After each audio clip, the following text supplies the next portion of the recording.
నీ బలహీనతలే నీ బలాన్ని మింగేస్తాయి. జాగ్రత్త.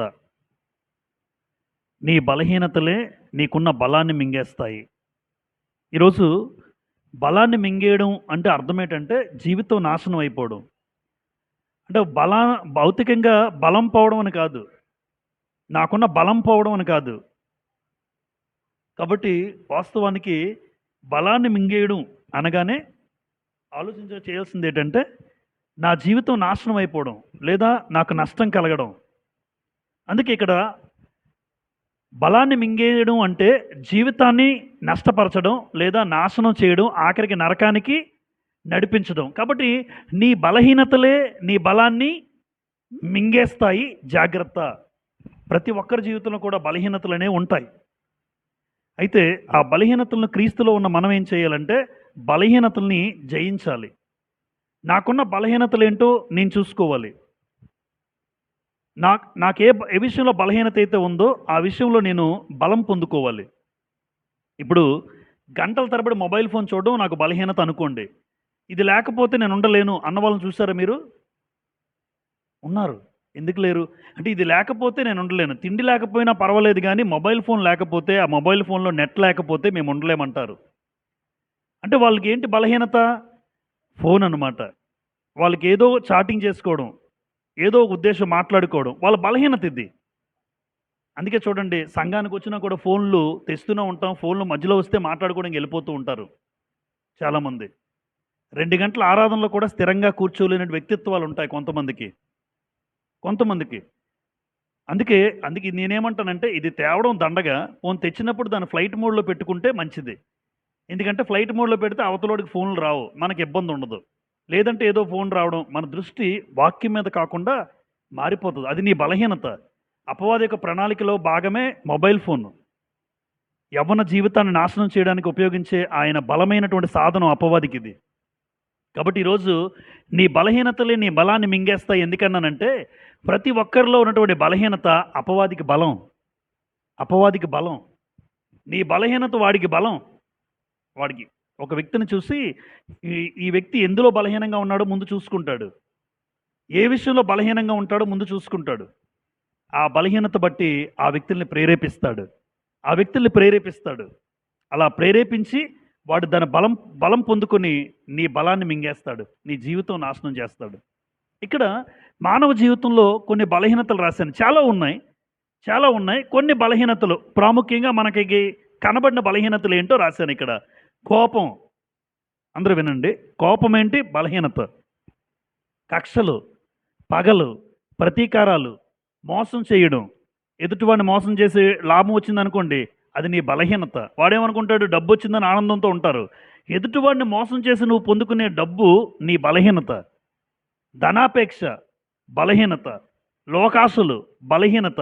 మోహపు చూపు చూస్తూ ఉంటారు. శరీర కార్యాలన్నీ కూడా నీ బలహీనతలు. అసూయ ఉంటుందమ్మా. అసూయ. ఒకరు డెవలప్ అయితే ఒకరు తట్టుకోలేరు. భౌతికంగా డెవలప్ అయినా తట్టుకోలేరు, ఆత్మీయంగా డెవలప్ అయినా తట్టుకోలేరు. చూడండి, చాలామంది ఒక వ్యక్తి వాక్యం నేర్చుకుని బాగా ఉన్నాడు అనుకోండి, కొంతమందికి నచ్చదు. నీకు నచ్చినా నచ్చకపోయినా దేవుడు ఆ వ్యక్తిని అలా ఉంచాలనుకున్నాడు. అది మనం ఎవరూ ఏం చేయలేము. చాలామంది నాకు అడుగుతూ ఉంటారు, పలానా వ్యక్తి వల్ల నేను ఎదగలేకపోతున్నానండి. అది పొరపాటు అంటాను నేనైతే. పలానా వ్యక్తి నన్ను అణిచేస్తున్నాడు అంటాడు కొన్నిసార్లు. ఎవరిని అణిచే అవకాశము లేదు, దేవుడు అణిస్తే తప్ప. ఎవరో నన్ను అణచడానికి చూసినా, ఈయన నన్ను హెచ్చించడానికి చూసినప్పుడు ఎవరు ఎంతమంది అణిచినా అవ్వదు, పని జరగదు. అది సేవకులుగా చాలామంది అంటూ ఉంటారు, నా దగ్గర అడుగుతూ ఉంటారు. అంటే వాళ్ళు ఎదిగినా పెద్దవాళ్ళైనా ఒక మాట అంటూ ఉంటారు, పలానా వ్యక్తి వల్ల నేను ఎదగలేకపోతున్నానని అంటాడు ఆయన.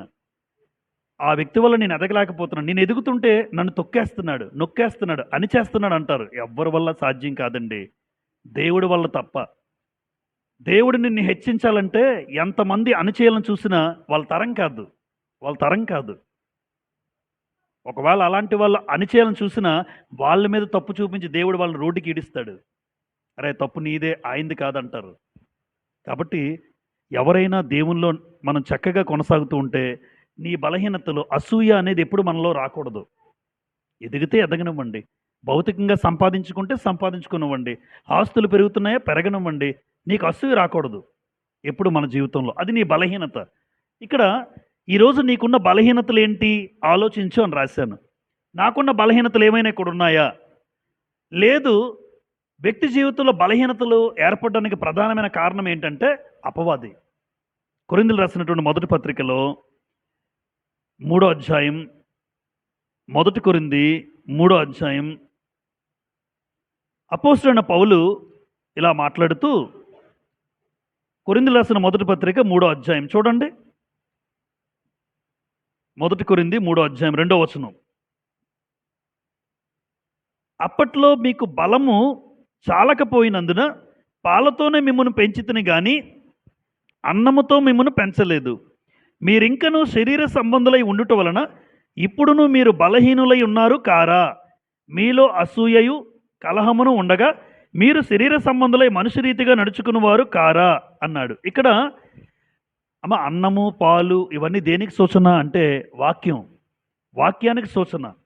ఇప్పుడు చిన్నప్పుడు ఏం పెడతారు పిల్లవాళ్ళకి? పాలు పెడతారు. అంటే చిన్నగా అప్పుడప్పుడే బాప్టిజం పొందుకున్న తొలి నెలలో ఆ వ్యక్తికి ఏమి ఇవ్వాలి? వాక్యం కొంచెం కొంచెంగా ఇవ్వాలి, కొంచెం కొంచెంగా వాక్యాన్ని అందించాలి. ఎదిగిన తర్వాత పాలు తాగుడు, ఇప్పుడు అన్నం తింటాడు. అంటే బలమైన వాక్యం ఎదుగుతున్నప్పుడు అందించాలి. అయితే వాక్యం అయితే అందించడం గ్యారంటీ. పసిపిల్లడిగా ఉంటే పాలు అందించాలి, ఎదిగిన వాడికి అన్నం. అదే రీతిగా మన జీవితంలో మనకున్న బలహీనతల నుంచి విడిపింపబడాలంటే ఈ చిన్నపాటి బలహీనతల్ని విడిపించబడాలంటే ఒకటే కారణం, నేను వాక్యములో ఎదగాలి. వాక్యమనే పాలు, వాక్యమనే ఆహారం తీసుకోవాలి. పేతురు గారు ఏమంటారు? మొదటి పేతురు పత్రిక 2వ అధ్యాయం 3వ వచనంలో, క్రొత్తగా జన్మించిన శిశువులను పోలిన వారై వాక్యమనే పాలను అపేక్షించుడి అంటాడు. అంటే కొత్తగా జన్మించేవాడు వాక్యాన్ని కూడా తీసుకోవాలి, లేదంటే నీ జీవితంలో కూడా బలహీనతలు నీ బలాన్ని మింగేస్తాయి. కాబట్టి చిన్నప్పుడు వాక్యం అందాలి, ఎదుగుతున్నప్పుడు ఇంకా ఎక్కువ అందాలి. ఇంకా పెద్ద అయినోడు ఎవరైనా పాలు తాగుతారమ్మా? అన్నం తింటారా? అన్నం తింటాడు, ఇంకా పాలు తాగడు. పసిపిల్లలు పాలు తాగుతారు. అంటే చిన్నప్పటి నుంచి వాక్యంలో పెరుగుతూ ఉంటే ఆ వ్యక్తి తనకున్నటువంటి బలహీనతలను జయించగలడు. వాక్యాన్ని బట్టి నా కోపం ఉండకూడదు, కక్షలు ఉండకూడదు. వాక్యం ఎదిగిన తర్వాత వాక్యంలో ఎవరి జీవితంలో కూడా ఎంత ఎదిగినా అసూయ ఉండకూడదు.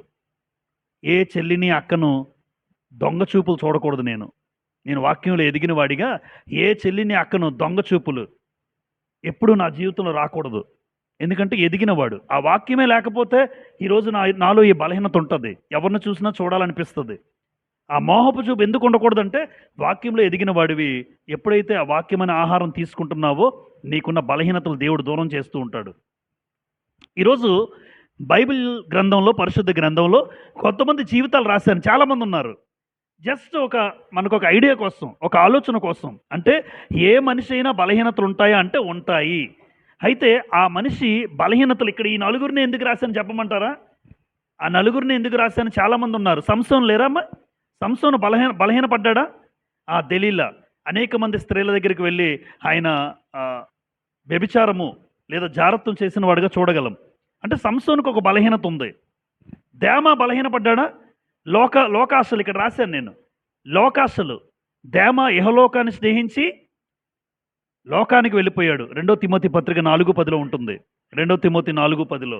అంటే ప్రతి ఒక్కరికి. కానీ ఈ నలుగురిని ఎందుకు రాశాను? ఆ నలుగురు పేర్లు చదువుదాం. నెంబర్ 1 ఆదాము అవ్వ, నెంబర్ 2 కయీను, నెంబర్ 3 సొలొమోను గారు, నెంబర్ 4 ఇస్కరియోతు యోధా. ఈ నలుగురిని నేను ఎందుకు రాశాను అంటే ఈ నలుగురు దగ్గరికి దేవుడు వచ్చి వారి బలహీనతలు ఎత్తి చూపించినా వాళ్ళకి అర్థం కాలేదు. అందుకే ఆ నలుగురు నేను రాశాను. 3 దగ్గర దేవుడు మాట్లాడతాడు, 4వ వ్యక్తి దగ్గర యేసుప్రభు మాట్లాడతాడు. యేసుప్రభు దేవుని కుమారుడు మాట్లాడతాడు. అంటే ఏది ఏమైనా ఈ నలుగురు దగ్గరికి దేవుని కుమారుడు వచ్చి మాట్లాడారు.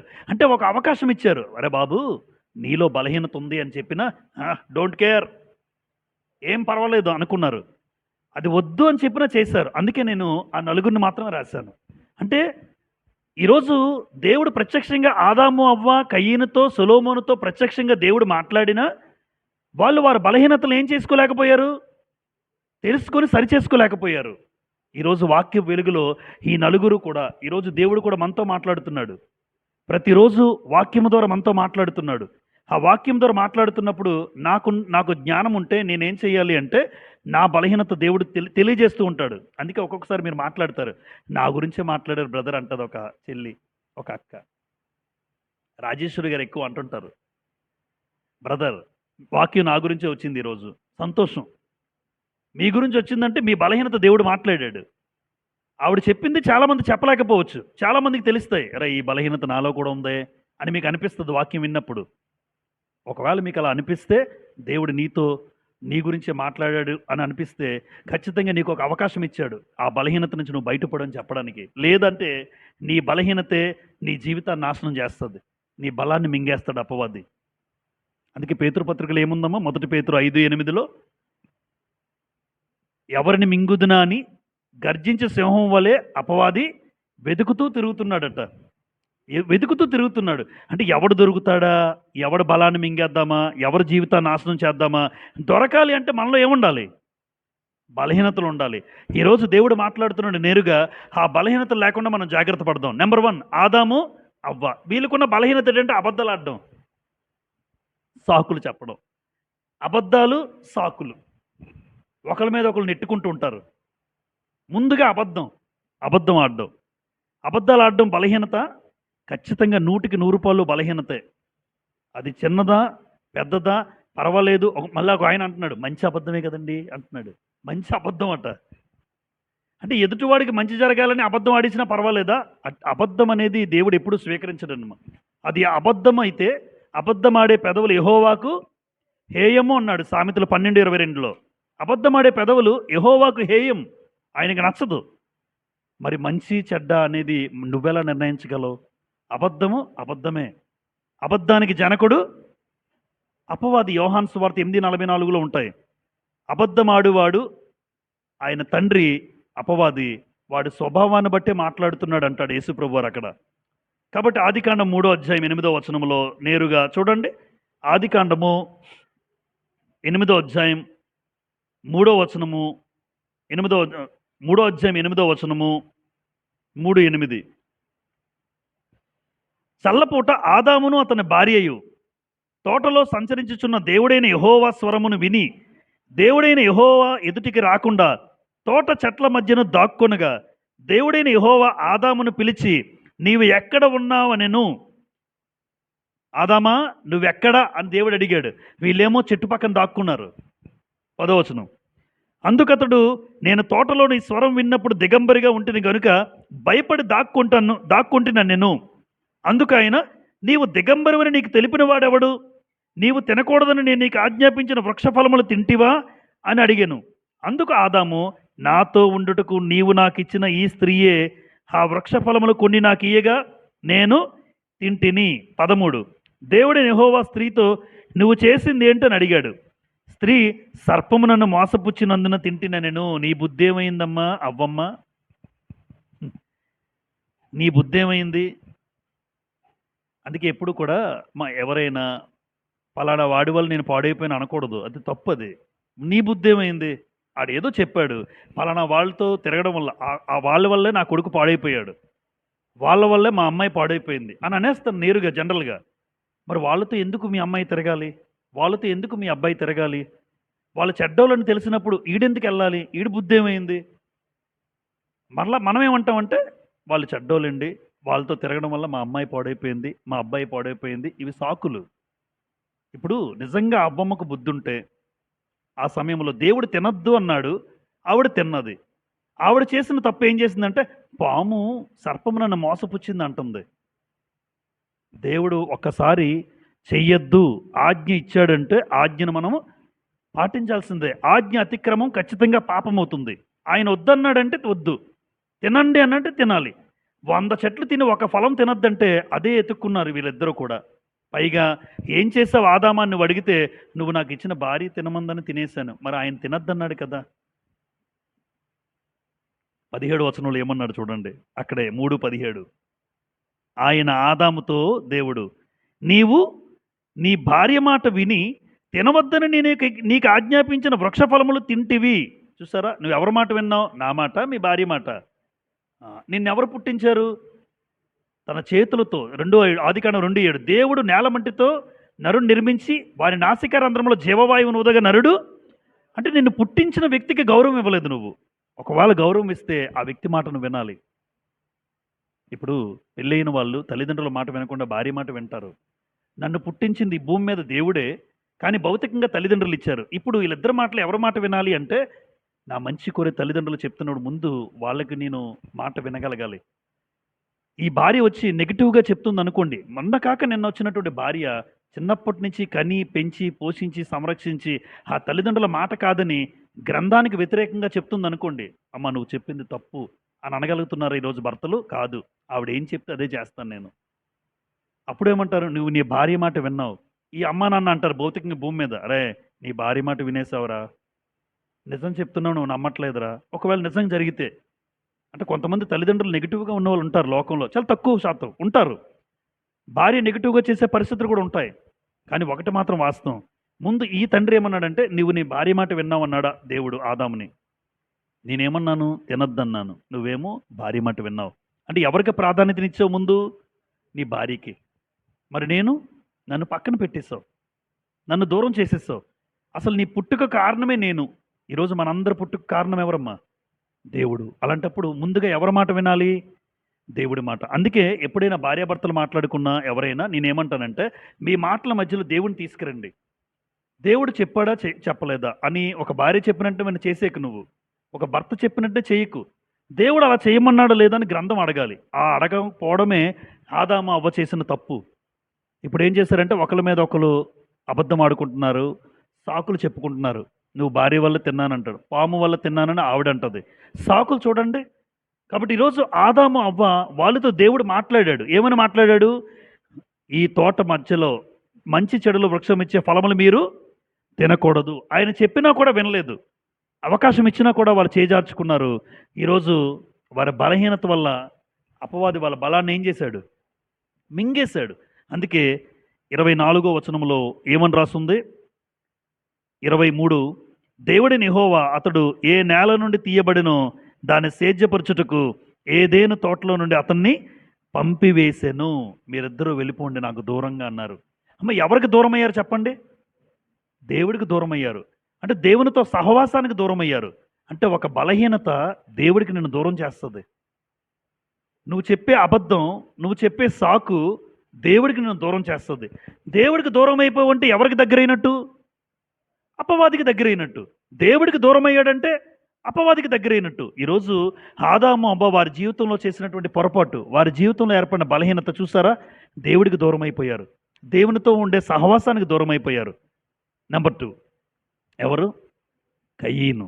ఆదికాండం 4వ అధ్యాయం, ఆదికాండం 4వ అధ్యాయం 5వ వచనం.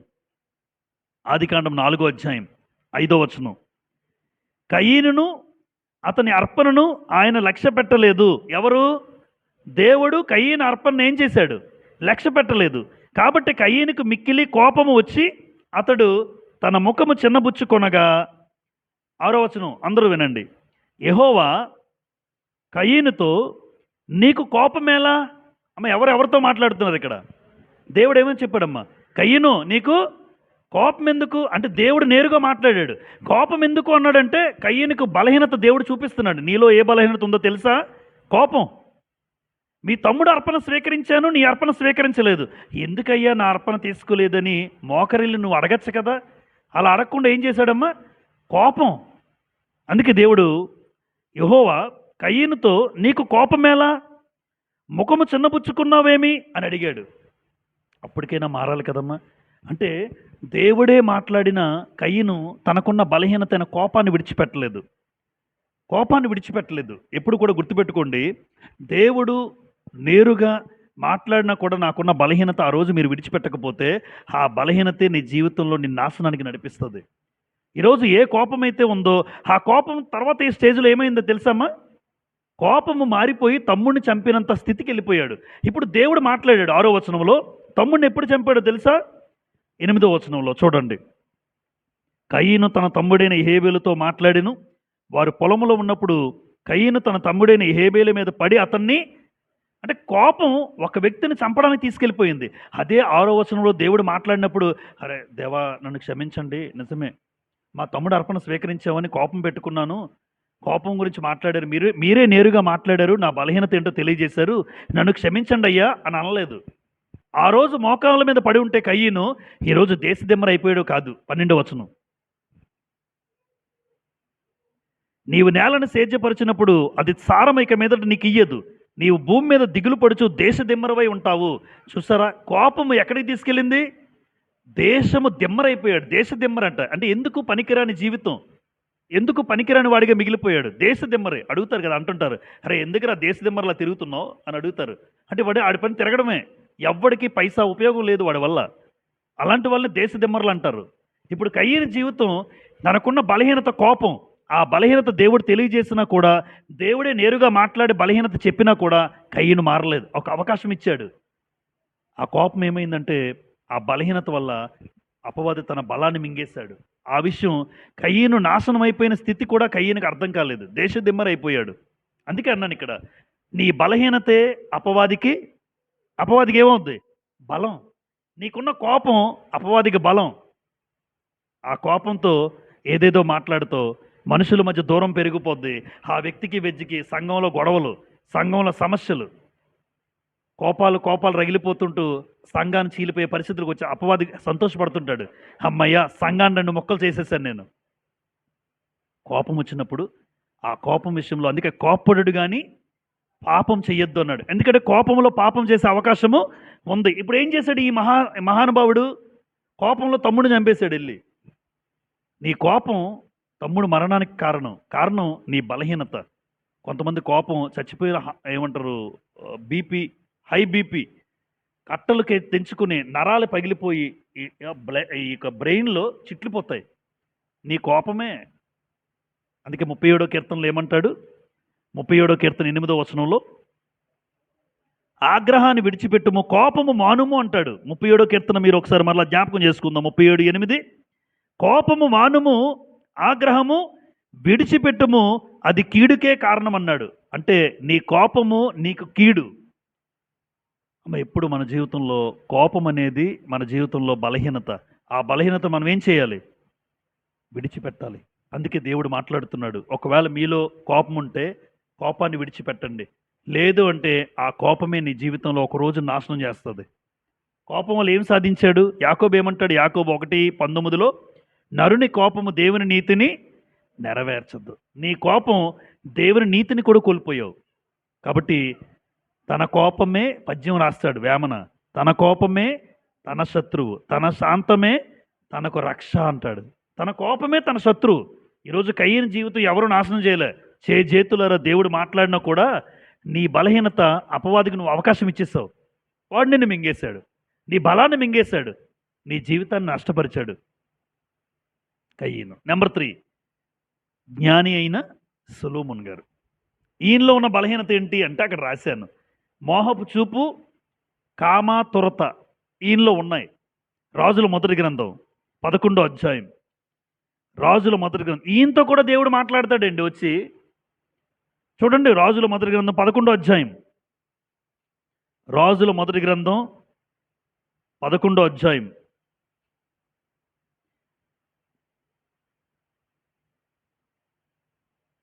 చదువుతాను నేరుగా 2వ వచనం. కామాతురత గలవాడై, దానికి ముందేం రాస్తుందంటే అనేక మంది పరస్త్రీలను మోహించి. ఏముంది ఈయనకి? మోహపు చూపు. ఎవరికి? సొలొమోను గారికి. మోహించాడు, అనేక మంది పరస్త్రీలను మోహించాడు. కామాతురత గలవాడై వారిని ఉంచుకొనుచు వచ్చింది. 700 మంది రాజకుమార్తెలైన భార్యలు, 300 మంది ఉపపత్నులు. చూసారా ఎంతమందిని దేవుడు అసలు వద్దన్నాడు. అసలు అంతమంది భార్యలు చేసుకోవద్దన్నాడు. ఒక రాజుగా ఉన్నవాడికి అంతమంది భార్యలు చేసుకోకూడదు అని దేవుడు ముందు చెప్పిన ఈయన అనేక మంది భార్యలు మోహించాడు. కామాతురత ఉంది ఈయనలో, కామం. 4వ వచనం. సొలొమోను వృద్ధుడైనప్పుడు అతని భార్యలు అతని హృదయమును ఇతర దేవతల తట్టు త్రెప్పగా అని రాశాడు. 6వ వచనం. ఈ ప్రకారము సొలొమోను యెహోవా దృష్టికి చెడు నడత నడిచి తన తండ్రి అయిన దావీదు అనుసరించినట్లు యథార్థ హృదయముతో యెహోవాను అనుసరింపలేదు. 9వ వచనం. దేవుడు దేవుడు ప్రత్యక్షమై చూడండి, ఇశ్రాయేలీల దేవుడైన యెహోవా అతనికి రెండు మారులు ప్రత్యక్షమై నీవు ఇతర దేవతలను వెంబడింపవలదని అతనికి ఆజ్ఞాపించినను సొలొమోను హృదయం ఆయన యొద్ద నుండి తొలగిపోయెను. బలహీనత, మోహపు చూపు, కామాతురత. అంటే ఈయన ఏం చేశాడు తెలుసమ్మా? ఈయన చేసిన ఘనకార్యం ఏంటంటే, ఎంతమంది భార్యలు? 1000 మంది. 1000 మంది భార్యలు, అనేక మంది పరస్త్రీలను మోహించాడు, ఉంచుకుంటూ వచ్చాడట వాళ్ళని. ఇప్పుడు ఆ భార్యలందరూ ఏం చేశారంటే, మా దేవతలకు మొక్కవా? ఎందుకు మొక్కను? అంతే. తల ఊపడం తప్ప ఇంకేముంటుంది? ఇప్పుడు ఆవిడకి లొంగిపోయాడండి. ఆవిడ ఏం చెప్తే చేస్తాం. ఇప్పుడు ఒకలా ఇద్దరా? ఎంతమంది భార్యలు? మరి మా దేవతకి వచ్చేస్తాను. మీ దేవత అమ్మోనియల దేవత పేరు రాశారు. అమ్మోనియల దేవతకి ధూపం వేసేసాడు. మోయాబుల దేవత కెమోసు, అమ్మోనియల దేవత మిల్కోము. రకరకాల దేవతలందరికీ కూడా మరి మా దగ్గరికి రావా? నా దగ్గరికి రాకపోతే నువ్వు మా ఇంటికి రావంటది ఆవిడ. ఎందుకు? మీ ఇంటికి రావాలంటే నీ దగ్గరికి కూడా వస్తాను, మీ దేవతను కూడా పూజించేస్తాను. 2 మార్లు ప్రత్యక్షమై ఇతర దేవతలకు వద్దు సొలొమోను, ఒకసారి కాదు ఎన్నిసార్లు? 2 సార్లు చెప్పాడు, ఇతర దేవతలు పూజించద్దు, నమస్కరించద్దు అని దేవుడు చెప్పినా సరే చూడండి ఎలా అయిపోయాడు సొలొమోను. ఒకటేనండి, మనిషి కామంతో కళ్ళు మూసుకుపోతే ఎప్పుడైనా ఆ వ్యక్తి జీవితంలో బలహీనత అదే నిన్ను నాశనం నడిపిస్తుంది. ఎక్కువగా స్త్రీ దగ్గర మనుషులు లొంగిపోతూ ఉంటారు, స్త్రీ దగ్గర. కానీ ధర్మశాస్త్రం అందిన తర్వాత, ధర్మశాస్త్రం లేనప్పుడు యోసేపు, అసలు గ్రంథమే లేదు యోసేపు దగ్గర. యోసేపు సమయం పితరుల కాలం, గ్రంథమే లేనప్పుడు పోతీఫర్ భార్య రమ్మంటే, దేవుని దృష్టికి నీతో తప్పు చేసి నా దేవుని దృష్టికి ఇంత ఘోరమైన కార్యం నేను చేయలేనన్నాడు. ఆ ఇందరు గ్రంథం లేదు. సొలొమోనుకి ఏముంది? ధర్మశాస్త్రం ఉంది. చూడండి, అది వ్యత్యాసం చూడండి మీరు. సొలొమోను గారి దగ్గర ధర్మశాస్త్రం ఉంది, యోసేపు దగ్గర గ్రంథమే లేదండి, పుస్తకమే లేదు. కానీ ఏ స్త్రీకి పడిపోలేదు, అవకాశం వచ్చినా పడిపోలేదు. ఒకటే, దేవుడు నన్ను చూస్తున్నాడు. ఏ బలహీనత ఉన్నా నా బలహీనతలే నా బలాన్ని మింగేస్తే అని యోసేపుకి తెలుసు. అందుకే ఏ బలహీనత కలగకుండా జాగ్రత్త పడ్డాడు. అసలు పుస్తకమే లేనప్పుడు ఈరోజు మన చేతుల్లో గ్రంథం ఉందా? ఎంతమంది చెప్పండి భార్య ఉంటుండగా మరొకరు చూస్తున్న వాళ్ళు లేరేంటి? ఈ రోజున గ్రంథమే చదువుతూ ఉంటాం మనం. గ్రంథం చదువుతూ ఉన్నా భార్య ఉంటుండగా మరొకరిని చూసేవాళ్ళు. భార్య ఉంటుండగా ఒక భర్త మరొకరిని చూస్తాడు, భర్త ఉంటుండగా ఒకరు చూస్తుంటారు. ఈరోజు మన చేతుల్లో 66 పుస్తకాల గ్రంథమే ఉంది. గ్రంథం ఉన్న క్రైస్తవులు అలా బ్రతుకుతున్నారంటే మీరు ఆలోచించండి. గ్రంథం లేని యోసేపు ఎలా ఉన్నాడో మీరు ఆలోచించండి. ఈయన చేతుల్లో కూడా గ్రంథం ఉంది. ఏ గ్రంథం? ధర్మశాస్త్రం. అయినా సరే దేవుడు మాట్లాడినా సరే తన బుద్ధిని మార్చుకోలేదు. బలహీనత. సొలొమోను జీవితం నాశనం అయిపోయింది. అసలు రాజ్యం 2 ముక్కలవడానికి కారణం ఎవరు? సొలొమోను గారే. చూడండి, అక్కడ ఒక మాట అంటాడు, 11వ వచనం చూడండి. చాలామంది ఏమనుకుంటారంటే రెహబాము కాలంలో రాజ్యం ఏమైంది? రెహబాము కాలంలో 2 ముక్కలైంది. కానీ ప్రప్రదంగా కారణం ఎవరో తెలుసా? 11వ వచనం చూడండి. యెహోవా అతని మీద కోపగించి, పైన ఉంటుంది 10వ వచనం చివరిలో, యెహోవా అతని మీద కోపగించి సెలవిచ్చినదేమనగా, నేను నీతో చేసిన నా నిబంధన కట్టడలు నీవు ఆచరింపకపోవటం నేను కనుగొనుచున్నాను గనుక ఈ రాజ్యము నీకుండకుండా నిశ్చయముగా తీసివేసి నీ దాసునికి ఇచ్చేదను అన్నాడమ్మా. ఎవరి వల్ల? సొలొమోను వల్ల. అసలు లేకపోతే ఇశ్రాయేల్ రాజ్యంగా ఉన్న రాజ్యం ఈరోజు యోధా రాజ్యం, 2 గోత్రాలు, మిగిలిన 10 గోత్రాలు ఇశ్రాయేలీలు. ఎందుకు ఈ 12 గోత్రాలు 2 గోత్రాలు 10 గోత్రాలుగా మారిపోయిందంటే ప్రధానమైన కారణం సొలొమోను. అయితే ఒకటి, దేవుడు ఎంత కనికర సంపన్నుడు అంటే, మీ నాన్నగారు ఉన్నారే ఆయన్ను బట్టి నీ కాలంలో చేయకుండా నీ కుమారుడు కాలంలో చేస్తానన్నాడు. మీ నాన్నను చూసి చాలామంది అంటారు, అరే నువ్వు చండాలుడు అయినా మీ నాన్నను చూసి నిన్ను వదిలేస్తున్నానరా అంటారు. మీ నాన్నను బట్టి, ఆయన వ్యక్తిత్వానికి గౌరవం ఇచ్చి, సేమ్ దావీదును బట్టి ఆ మాట కూడా అంటారు. చూడండి 12వ వచనం చూడండి. అయినను నీ తండ్రి అయిన దావీదు నిమిత్తము నీ దినములయందు నేను అలాగూ చేయక నీ కుమారుని చేతిలో నుండి దాన్ని తీసేస్తాను. చూసారా? మీ నాన్నను బట్టి, మీ నాన్న మీద ఉన్న భక్తి గౌరవాన్ని బట్టి, మీ నాన్న ఎంత భక్తిపరుడో ఆ వ్యక్తిని చూస్తే నీ చేతిలోంచి తీసుకోబుద్ధి కావడం లేదు నాకు. దేవుడు అంతటి వాడిని ఇష్టానుసారుగా దావీదు జీవితం చూడండి. మీ నాన్నను బట్టి నీ కాలంలో రాజ్యం మొక్కలవుద్దు. నీ కుమారుడు వస్తాడు రెహబాము, ఆయన కాలంలో రాజ్యం మొక్కలవుతుంది. అంటే ఆయన కాలంలో తప్పు చేశాడు రెహబాము కూడా. కానీ దేవుడు తీసుకున్న నిర్ణయం రాజ్యం మొక్కలవడానికి ప్రధాన కారణం ఎవరు? సొలొమోనే. సొలొమోనే. చూసారమ్మా? అంటే అపవాదికి నీకు ఇచ్చిన, సొలొమోనుకి ఇచ్చిన చిన్న బలహీనత, తన జీవితంలో ఉన్న మోహపు చూపు. ఈరోజు నా జీవితంలో కూడా మోహపు చూపు ఉంటే, నా జీవితంలో కూడా కామాతురతో నేను కన్ను గిన్ను మానక ప్రతి చెల్లిని అక్కను చూస్తున్నాను అనుకోండి, నా జీవితం చేతుల అపవాదికి బలం ఇచ్చాను. నేను పడిపోయాను. ఎక్కువ శాతం ఎక్కడ పడిపోతారు చెప్పండి? స్త్రీల దగ్గరే, పురుషుల దగ్గరే. ఆ బలహీనతలు మాత్రం ఇప్పటికీ బయటకు కనబడకుండా చాలామంది మెయింటైన్ చేస్తూ ఉంటారు. కానీ ఒకటి గుర్తుపెట్టుకోండి, నీ బలహీనతలే అపవాదికి బలం. వాడు ఎలా ఈరోజు కాకపోయినా రేపైనా నీ జీవితాన్ని నాశనం చేయక తప్పదు. ఇది ముందే మాట్లాడిన సొలొమోను జీవితం మన కళ్ళ ముందు అర్థంగా పెట్టాడు. ఎట్టి పరిస్థితుల్లో కూడా మోహపు చూపు, కామాతురత కనీసం మన గుండెల్లో కూడా రాకూడదు, మన ఆలోచనలో కూడా రాకూడదు. నెంబర్ 4, ఇస్కరియోతు యూదా. యూదా దేనికి పడిపోయాడు వాస్తవానికంటే? ధనాపేక్ష. యూదా 12 మంది అపోస్తుల్లో ఒక మంచి పోస్ట్ అండి. అపోస్తులుడు అంటేనే గొప్పవాడు, యేసు ప్రభువుతో కలిసి ఉన్నవాడు.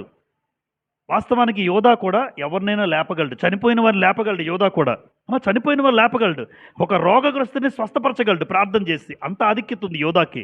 కానీ యోహాను సువార్తలో 12వ అధ్యాయం దొంగ అని రాసుంది ఈయన. యోహాను సువార్త 12వ అధ్యాయం 6వ వచనం. యోహాను సువార్త 12:6 చూడండి. వాడు ఎలాగో చెప్పినది బేదల మీద శ్రద్ధ కలిగి కాదు కానీ, వాడు దొంగ ఉండి తన దగ్గర డబ్బు సంచి ఉండినందున అందులో వేయబడిన దొంగిలించుచు వచ్చెను గనుక అలాగూ చెప్పాను. సంచి ఎవరికి ఇచ్చాడు? ఆయన కావాలని ఇచ్చాడు. ఆయన సంచి కావాలని ఇచ్చాడు. పరీక్ష. సంచిస్తే ఎలా మెయింటైన్ చేస్తాడు? చాలామంది చూడండి, దొంగ చేతికే తాళాలు ఇచ్చారంటారా? మీరు విన్నారా? దొంగ చేతికే తాళాలు ఇస్తే ఎలా ఉంటాడో చూస్తారు ముందు పరీక్ష. వీడు ఎలా ఉంటాడు? వాటిని పరీక్ష చేయడానికి దేవుడు యేసుప్రభు ఏం చేశారంటే ఇస్కరియోతు యూదాకే సంచి ఇచ్చాడు. ఎక్కడికి వెళ్ళే సంచి ఇతనికే. కానీ ఆ సంచి నుంచి మెల్లమెల్లగా అంత దొంగతనం చేసుకుంటూ సైడ్ చేస్తూ ఉన్నాడు. దేవుని యొక్క కానుకల్లోంచి సైడ్ చేస్తూ ఉన్నాడు. పరీక్షలో ఓడిపోయాడు. ఎప్పుడైతే ఇలా చేస్తూ ఉన్నాడో తనకున్న బలహీనత ఏంటి చెప్పండి? ధనం. అపవాది చూశాడు, అమ్మ 12 మందిలో ఒకడు దొరికాడు రా, 12 మందిలో ఒకడు దొరికాడు. ఈ ఒక్క బలహీనత చాలు, ఇస్కరియోతు యూదాతో యేసుప్రభుని చంపగలను, యేసుప్రభుని పట్టిస్తాను నేను. చూడండి వాళ్ళ ప్రణాళిక. చూద్దాం ఒకసారి. మత్తయి సువార్త 26వ అధ్యాయం. మత్తయి సువార్త 26వ అధ్యాయం చూడండి. మత్తయి సువార్త 26వ అధ్యాయం 20 నుంచి చదువుతాను, లేదంటే 21. వారు భోజనము చేయుచుండగా ఆయన, మీలో ఒకడు నన్ను అప్పగించునని మీతో నిశ్చయముగా చెప్పుచున్నానెను. అందుకు వారు బహు దుఃఖపడి ప్రతివాడును, ప్రభువా నేనా అని ఆయన అడుగగా, ఆయన, నాతో కూడా పాత్రలో చెయ్యి ముంచిన వాడెవడో వాడే నన్ను అప్పగించేవాడు. మనుష్య కుమారుని గురించి వ్రాయబడిన ప్రకారం ఆయన పోవుచున్నాడు, కానీ ఎవని చేత మనుష్య కుమారుడు అప్పగించబడుతున్నాడో ఆ మనుషునికి శ్రమ. ఆ మనుషుడు పుట్టి ఉండని ఎడల వానికి మేలు. అమ్మ, ఎంత గొప్ప మాటలు తెలిసివి, చాలా భయంకరమైన మాటలు ఇవి. ఇప్పుడు ఏమన్నాడు? నన్ను ఎవడైతే మీలో అప్పగిస్తాడో వాడికి శ్రమ అన్నాడు. అప్పుడైనా బుద్ధి రావాలా? అసలు వాడు భూమి మీద పుట్టకొనడం మేలు అన్నాడు యేసుప్రభు. అసలు వాడు నన్ను ఎవరైతే అప్పగిస్తున్నాడో వాడికి శ్రమ కలుగుతుంది, అసలు భూమి మీద వాడు పుట్టకపోతే మేలు అనుకుంటాడు. అంత భయంకరమైన మరణం చచ్చాడు. ఎవరు? యోధా. అంటే అప్పటికి చావలేదు. అంటే అవకాశమేనా?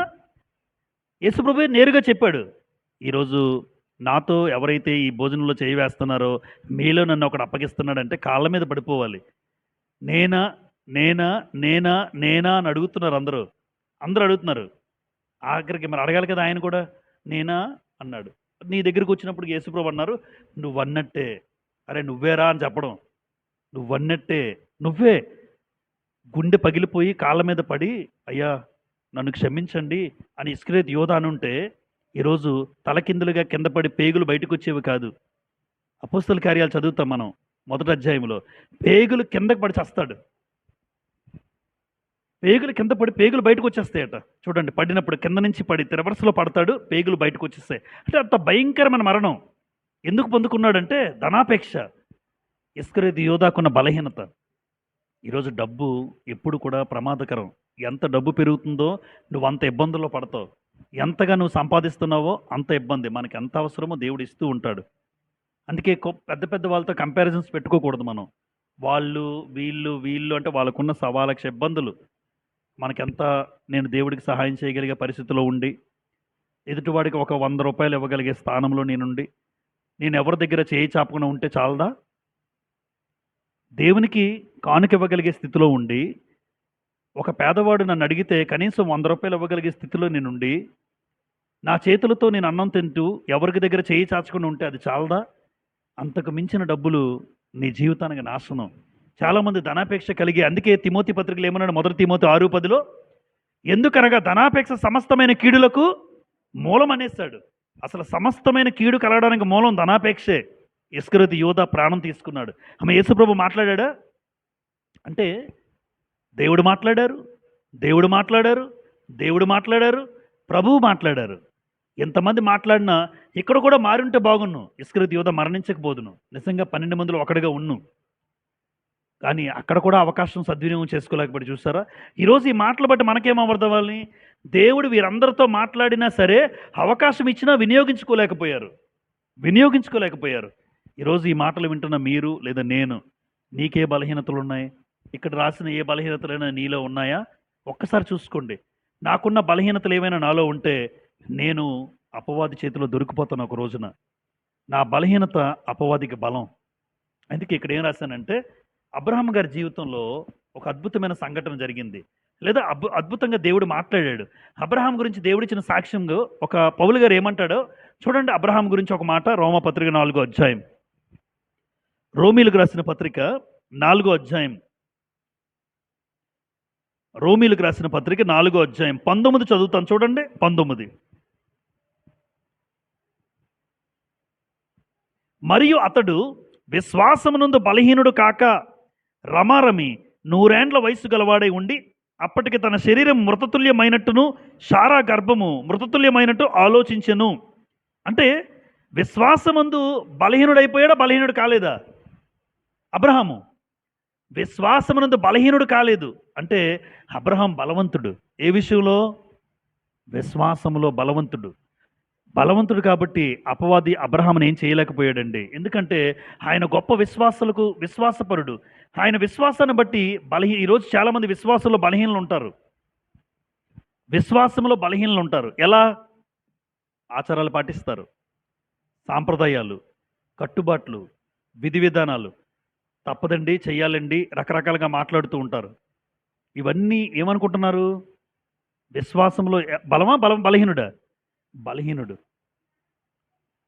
గృహ దర్శనాలు, గృహం నిర్మించుకొని పాలు పొంగించడాలు వద్దండి. పాలు పొంగించడం విశ్వాసంలో అది నీ బలహీనత, అది నీ బలం కాదు. మనలో ఎవరు చేయరు, అలా ఎవరు కూడా భవిష్యత్తులో కూడా చేయకూడదు. ఎందుకంటే అది బలహీనత. ఆయన విశ్వాసముందు బలం కోరుకుంటున్నాడు. అబ్రహాం అట విశ్వాసమునందు బలహీనుడు కాలేదు. ఎట్టి పరిస్థితుల్లో రాత్రి అయ్యింది కదా, ఏ రకమైన ఎవరైనా ఏదైనా చెప్తే ఆచారాలు సాంప్రదాయాలను పక్కన పెట్టండి. ఒకవేళ నేను అలాగే ఉంటానంటే అది నీ బలహీనత. మరి ఆ బలహీనతే పరలోక రాజ్యాన్ని మిస్ చేస్తాయి నిన్ను. ఆ బలహీనత నీ బలాన్ని మింగేస్తాయంటే, ఈరోజు నేను పాటించే చిన్న ఆచారం రేపొద్దున నువ్వు ఆచారాలు పాటించవరా అంటాడు నన్ను. ఏం చెప్పుకోగలవు? తలెత్తుకోగలవా? తలదించుకుంటావా? ఆ రోజు నువ్వు ఆచారం పాటించలేదు అని అడుగుతాడు ఒక రోజున. ఆచారం పాటించావు అంటే అది నీ బలహీనత. ఆ బలహీనత వల్ల చివరికి రాశాను చూడండి, నీ జీవితం నష్టపరుస్తాడు, నాశనం చేస్తాడు, నరకానికి నడిపిస్తాడు. ఎందుకంటే చిన్న బలహీనత నువ్వు ఇచ్చావు. ఏమైపోద్దో? ఏమీ అవ్వదు.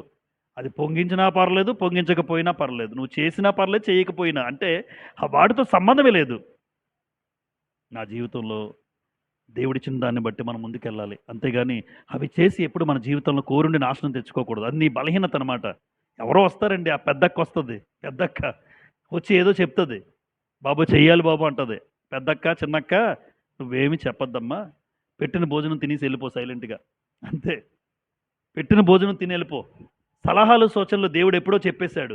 అబ్రహాముకి అలా అంత గొప్ప విశ్వాసం అండి. అందుకే ఏది నమ్మడు. దేవుడు చెప్పాడా చేస్తానంతే.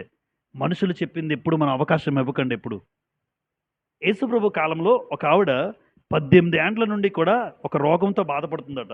లోకాసువార్త 13వ అధ్యాయం. లోకాసువార్త 13వ అధ్యాయం. మీ అందరికీ కూడా దయ్యాన్ని ఏమంటారు తెలుసమ్మా? దయ్యం. దయ్యం అంటే అది ఆత్మే, ఒక అపవిత్ర ఆత్మ.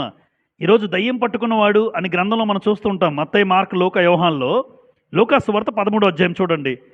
లూకా 13వ అధ్యాయం 10వ వచనం నుండి చదువుతాను. లూకా 13:10. విశ్రాంతి దినమున ఆయన ఒక సమాజ మందిరంలో బోధించుచున్నప్పుడు 18 ఏండ్ల నుండి బలహీనపరచు దయ్యము, ఫుట్నోట్లో ఏముంది? ఆత్మ. దయ్యమని ఒకటేసి ఆత్మ అని రాశాడు. బలహీనపరచు దయ్యం అంటే బలహీనపరిచేది ఏది? దయ్యం. బలహీనపరిచేది దయ్యం. ఆ దయ్యాన్ని ఏమంటాడంటే అపవిత్రాత్మ, అదే అపవాది. అంటే ఈరోజు నిన్ను నన్ను బలహీనపరిచేది ఎవరు చెప్పండి? అపవాది. అమ్మ, కోపం ఉంటే నువ్వేదో గొప్పోడువు కాదు. కోపం నీకు కలిగించేది ఎవడంటే అపవాది.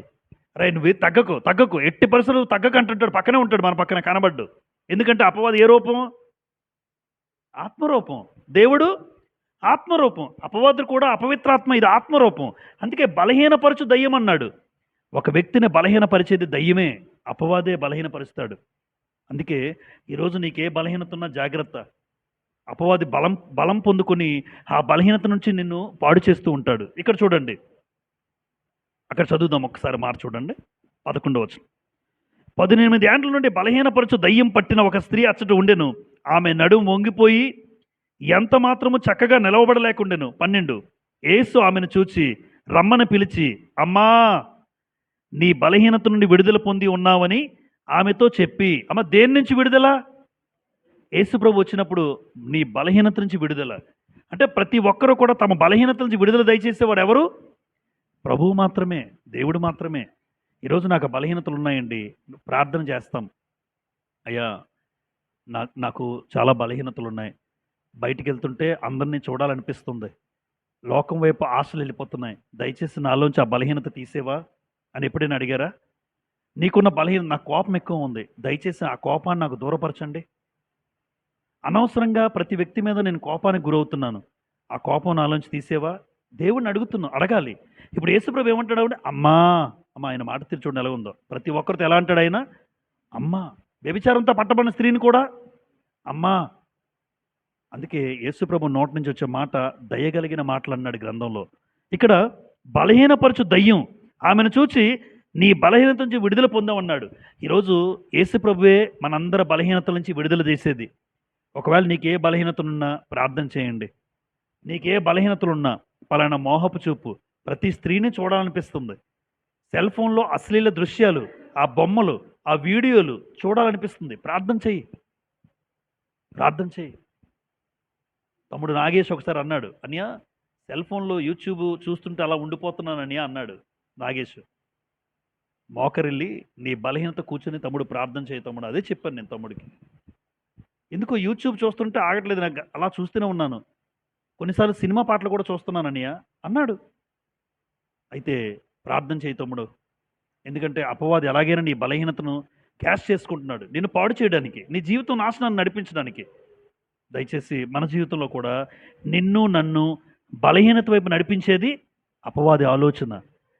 అడుగుతాడు అది సంతోషం. ఎవరైనా మన లోపాన్ని అడిగినప్పుడు సంతోషం, అంటే దిద్దుకోవడానికి అడుగుతున్నాడు. ఎందుకో నేను అది అలా చేసేస్తున్నాను, దాని నుంచి ఎలా అధిగమించాలి? ప్రార్థన, మోకరిల్లి నీ బలహీనత హృదయపూర్వకంగా దేవుడికి చెప్పు. ఖచ్చితంగా సహాయం చేస్తాడు. ఎందుకంటే ఆవిడ్ని బలహీనత నుంచి విడిపించింది ఎవరు? ఇక్కడ అమ్మా, నీ బలహీనత నుంచి విడుదల పొందామన్నాడు. అది రోగమై ఉండొచ్చు, లేదా నాది కనబడిన బలహీనత అయి ఉండొచ్చు. నాకు కనబడినగో లోకాశలు ఉన్నాయి, నాకు కనబడిన కక్షలు ఉన్నాయి, పగలున్నాయి, అసూయ ఉంది నాకు ఎదుటివారి మీద.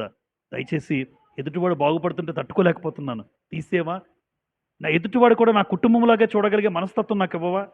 మేమందరము క్రీస్తు సంఘంలో కుటుంబం అయితే, వాళ్ళు డెవలప్ అయితే నాకు ఆనందించే శక్తిని, ఆరోగ్యాన్ని, బలాన్ని నాకు ఇవ్వవా అని అడగండి. ఖచ్చితంగా ప్రభు సహాయం చేస్తాడు. యేసు ప్రభు గురించి ఒక అద్భుతమైన మాట ఉందండి.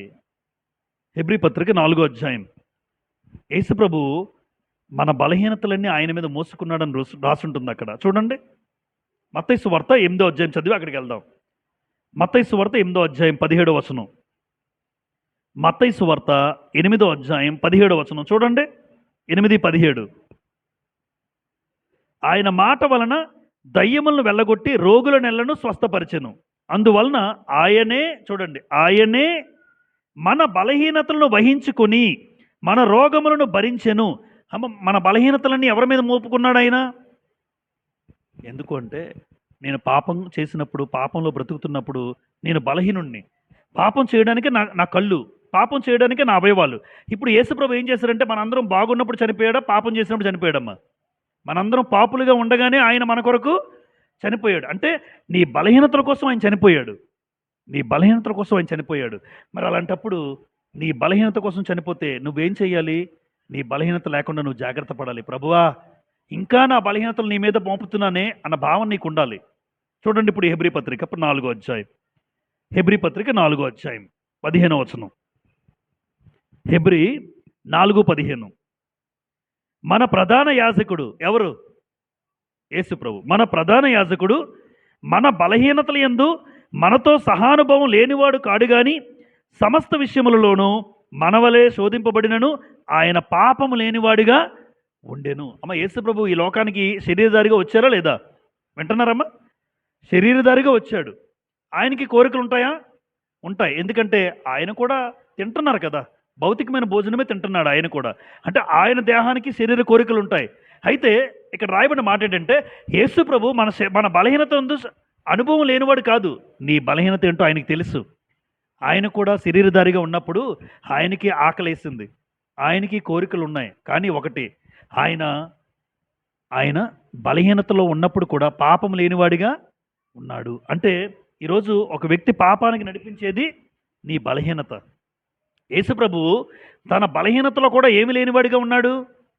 ఏమి లేనివాడిగా ఉన్నాడు? పాపము లేనివాడిగా ఉన్నాడు. మరి మనం బలహీనత కలిగితే నువ్వు చేసేది ఏంటో తెలుసా? పాపం. కానీ యేసుప్రభు ఆయన బలహీనతలో పాపం లేనివాడిగా ఉన్నాడు. అందుకే ఆయన నమ్ముకున్న నువ్వు కూడా నీ బలహీనతల నుంచి నువ్వు జయించగలిగే స్థితిలో ఉండాలి. యేసుప్రభు సహాయం చేస్తూ ఉన్నాడు మనందరికీ. అలాగే పరిశుద్ధాత్ముడు కూడా మనకు సహాయం చేస్తున్నాడు. చివరిగా రెండు మాటలు రోమపత్రిక 8వ అధ్యాయం. రోమపత్రిక. పరిశుద్ధాత్ముడు మనలో ఎలా సహాయం చేస్తున్నాడు మన బలహీనతల విషయంలో? చూడండి, రోమ 8:26. రోమ 8:26. అటువలే ఆత్మయు, రోమ 8:26, అటువలే ఆత్మయు మన బలహీనతను చూచి సహాయము చేయుచున్నాడు. చూసారమ్మా? ఆత్మ కూడా మన బలహీనత ఏంటో చూసి మనకేం చేస్తున్నాడు? ఆయన సహాయం చేస్తున్నాడు. ఎలా చెప్పమంటారా? అందరూ చూడండి నా వైపు. యోసేపులో ఆత్మ ఉన్నారా? ఆత్మ ఉండి ఏం చేశాడు? పోతీఫర్ భార్య వచ్చినప్పుడు ఆయన చెప్పాడు. ఏం చెప్పాడు? దేవుని దృష్టికి ఈ పని నేను చేయలేను అన్నాడు. అంటే ఆయనలో ఎవరు మాట్లాడారు? ఇప్పుడు ఆత్మ రెండు రకాలు. ఎందుకు రెండు రకాలు అన్నానంటే, ఒకటేమో పాపం చేయమంటాడు, ఒకడేమో పాపం చేయొద్దు, దేవుడు చూస్తున్నాడు అంటాడు. కానీ ఇక్కడ జరిగిన మాట, ఆత్మ కూడా మన బలహీనత చూసి సహాయం చేస్తాడు. ఎట్టి పరిస్థితుల్లో నువ్వు నీ బలహీనత విషయంలో పడిపోవద్దు. నీ బలహీనత విషయంలో పడిపోయి నీ జీవితం నాశనం చేసుకోవద్దు. ఎందుకు అంటే నీ బలహీనతలే నీ బలాన్ని మింగేస్తాయి. తిమోతికి రాసిన 2వ పత్రిక, చివరిగా 2వ తిమోతి 1వ అధ్యాయం. 2వ తిమోతి 1వ అధ్యాయం చివరిగా 2 వచనాలు చదువుదాం. 2 తిమోతి 1:7 చూస్తారా? 1:7 ఆత్మ గురించి రాస్తున్న మాట, దేవుడు మనకు శక్తియు ప్రేమయు ఇంద్రియ నిగ్రహము గల ఆత్మనే ఇచ్చాను కానీ పిరికితనము గల ఆత్మను ఇయ్యలేదు. ఏ నిగ్రహం గల ఆత్మనిచ్చాడు అంటే, దేవుడు అనుగ్రహించిన ఆత్మకి ఏముంది? ఇంద్రియాలను నిగ్రహించుకోవడం. అంటే ఇంద్రియాలు నీ కళ్ళు, నీ చెవులు, నీ నోరు, అంటే ప్రతి ఇంద్రియాన్ని కూడా నిగ్రహించుకునే శక్తిని ఆత్మ ద్వారా ఇచ్చాడు. అందుకే ఆత్మ సహాయం చేసేవాడు. ఎలా సహాయం చేస్తాడు? ఎట్టి పరిస్థితుల్లో కూడా నీ కళ్ళతో, నీ చెవులతో, నీ నోటితో, నీ అవయవాలతో పాపం అలాంటి ఆత్మనే పెట్టాడు. కానీ అపవాది ఏం చేశాడు తెలుసా? నీకున్న బలహీనతను ఉపయోగించుకొని నువ్వు ఆ తప్పు చేసినట్లు చేస్తాడు. అందుకే అపవిత్రాత్మ అన్నాను, పరిశుద్ధాత్మ. అపవిత్రాత్మ నీ బలహీనతను ఉపయోగించుకొని నిన్ను పాడు చేస్తాడు అపవాది. పరిశుద్ధాత్ముడు నీ జీవితంలో బలహీనత వచ్చినా అది నువ్వు చెయ్యొద్దు, అది తప్పు, అలా చేయకూడదు, అలా చూడకూడదు, అలా బ్రతకూడదు, అలా మాట్లాడకూడదు, అవి వినకూడదు అని పరిశుద్ధాత్మ చెప్తూ ఉంటాడు. మనందరికీ చెప్తాడండి. మనం ఏం చేస్తామంటే ఈయన చెప్పింది పక్కన పెట్టి అపవాది చెప్పిన అపవిత్ర ఆత్మ ద్వారా ఆ పని చేయడానికి ఇష్టపడతావు. అది నీ బలహీనత. కానీ నిజంగా ప్రతి ఒక్కరిలో కూడా దేవుడు ఏం పెట్టాడంటే ఇంద్రియ నిగ్రహము గల ఆత్మనే పెట్టాడు. అంతేగాని చూసిన వెంటనే కోరిక కలగడం, చూసిన వెంటనే కోరుకోవడం, అలాంటి ఆలోచన క్రైస్తవ బిడ్డలకు రాకూడదు. చివరిగా పులిసిన పిండి కొంచెమైనా ఏమవుద్దన్నాడు? పులిసిన పిండి కొంచెమైన ముద్దంతా పులిసిపోద్ది. గలతీ 5:9 ఉంటుంది ఈ మాట. అంటే పులిసిన పిండి కొంచెమైనా ముద్దంతా పాడైపోద్ది. ఇప్పుడు చూడండి అమ్మ, చిన్న బలహీనత ఏమవుద్ది? చిన్న బలహీనత నీ జీవితంలో నాశనాన్ని తీసుకెళ్తుంది. పులిసిన పిండి కొంచెమైనా ముద్దంతా కూడా పులిసిపోద్ది అన్నాడు గలతీ 5:9. చివరిగా ఒక మాట చూసి మనం ప్రార్థన చేసుకుందాం. యాకోబు 3:5 చివరి వచనం. యాకోబు 3:5 చూడండి. యాకోబు రాసిన పత్రిక 3:5. అలాగుననే నాలుక కూడా చిన్న అవయవమైనను బహుగా అదిరిపడును. ఎంత కొంచెం నిప్పు ఎంత విస్తారమైన అడవిని తగలబెట్టును. అడవిని తగలబెట్టడానికి నిప్పు ఎక్కువ ఉండాలి, తక్కువ ఉండాలా? అగ్గిపుల్ల చాలు. అంటే కొంచెం నిప్పు విస్తారమైన అడవిని తగలబెట్టింది. ఈరోజు నీలో ఉన్న చిన్న బలహీనత నీ దేహాన్నే పాడు చేస్తాడు. నీ జీవితమే. వాస్తవానికి నీకున్న ఆయుష్కాలం ఎంతో నీకు తెలియదు. ఈరోజు 20 సంవత్సరాల, 25 సంవత్సరాల టీనేజ్లో ఉన్నావా? ఈరోజు ఈ 20-25 సంవత్సరాల్లో చేసే నువ్వు చిన్న తప్పు నీ జీవితం నాశనం అవుతుంది. ఈరోజు అమ్మాయిలైనా అబ్బాయిలైనా చూడండి, వారు చేసే చిన్న తప్పు వారి జీవితం ప్రభావితం చేస్తుంది. అది అంటే చిన్న బలహీనత. ఈరోజు నీ జీవితమే నష్టపరుచుకున్నావే, నీ జీవితమే నాశనం చేసుకున్న వాళ్ళు ఉంటారు. అలాంటి వాళ్ళు దేవుడు మాట్లాడుతున్నాడు. నీలో ఏ చిన్న బలహీనత లేకుండా నువ్వు జాగ్రత్త పడు. ఒకవేళ బలహీనత ఉంటే, వ్యక్తిగతంగా మనలో బలహీనతలు ఉంటే దేవుని దగ్గర మోకరిల్లి వ్యక్తిగతంగా ప్రార్థన చేసుకుంటాం కదా అందరం ఇంటి దగ్గర. వ్యక్తిగతంగా మోకరిల్లి నాలో ఈ బలహీనత ఉందయ్యా, ఒకడు ఎదుగుతుంటే తట్టుకోలేకపోతున్నాను, దయచేసి ఆ బలహీనత నాలోంచి తీసేవా. ఒకరు బాగా ఇల్లు కట్టుకున్నా బాధే, ఒకరు మంచి వాహనాలు కొనుక్కున్నా బాధే, ఒకరు మంచి వస్తువులు కొనుక్కున్నా బాధే, ఒకరు వాక్యంలో ఎదుగుతున్నా బాధే. ఎందుకు నేను తట్టుకోలేకపోతున్నానంటే అది నీ బలహీనత. దయచేసి అలాంటి బలహీనత నాలో నుంచి తీసేవా అని మీరు 4 గోడల మధ్య కూర్చొని వ్యక్తిగతంగా తండ్రిని అడగగలిగితే నీ బలహీనతను తీసేస్తాడు. లేదు అంటావా, ఆ బలహీనత ఉన్నా సరే నువ్వు అలా వేషధారుడిగా బ్రతికితే వీళ్ళందరికీ ఏం జరిగిందో తెలుసా? నష్టపోయారామా? దేవుడికి దూరమై నష్టపోయారు. నష్టపోయాడా? దేశదిమ్మరిగా నష్టపోయాడు. నష్టపోయారా? రాజ్యం మొక్కలైపోయింది, రాజ్యం దూరం అయిపోయింది, ఆఖరికి తన జీవితంలో భ్రష్టత్వంలోకి వెళ్ళిపోయాడు ఈయన. నష్టపోయాడా? ప్రాణాన్ని తీసేసుకున్నాడు, తన చేతులతో ఉరిపెట్టుకున్నాడు ఈయన, ఉరేసుకున్నాడు. ఎవరి జీవితాలు నష్టం అంటే నీ బలహీనత అపవాదికి బలం. నీ బలాన్ని మింగేస్తాడు. అంటే నీ జీవితాన్ని నష్టమైన చేస్తాడు, నాశనమైన చేస్తాడు, చివరికి భూమి మీద బ్రతుకున్న నేను నరకానికి నడిపిస్తాడు. ఎప్పుడు మన బలాన్ని, మన బలం దేవునిలోనే బలం, క్రీస్తునందే మన బలం, ఆయన యందే మన బలం ఉండాలి. అంతేగాని ఏ బలహీనత ఉన్నా మనందరం సరిచేసుకొని, అయ్యా నాలో ఈ బలహీనత ఉందని ఆయన దగ్గర మోకరిల్లు అడిగితే నీ బలహీనత నుంచి విడుదల దయచేసేవాడు.